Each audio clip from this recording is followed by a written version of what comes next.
Yes. On the corporate tax rate, have you talked to CEOs about that? And have you? Yes. Are you open to say 25%? I'm open to compromising, yes.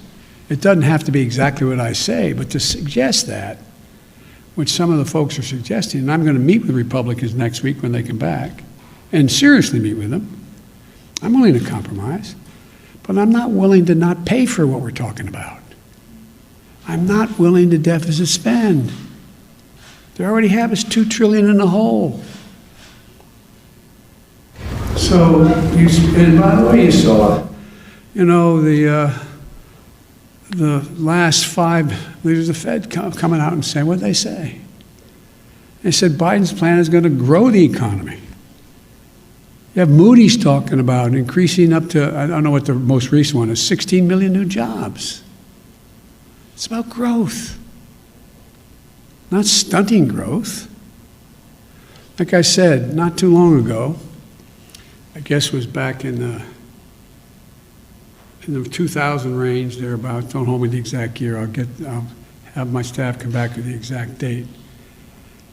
The average CEO of the Fortune 500 companies made like 36 times what the average employee of that corporation made. It's over 450 times as much now. As my mother would say, who died and left them boss? No, seriously, what rationale?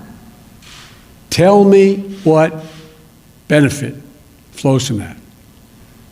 We're not going to deprive any of these executives of their second or third home, travel privately by jet. It's not going to affect their standard of living at all, not a little tiny bit. But I can affect the standard of living of the people I grew up with. If they have a job, I can expect to make sure the standard of living of people I grew up with, if they have child care and can afford it, so 20 million women can be back in the workforce. This is just makes no sense to me.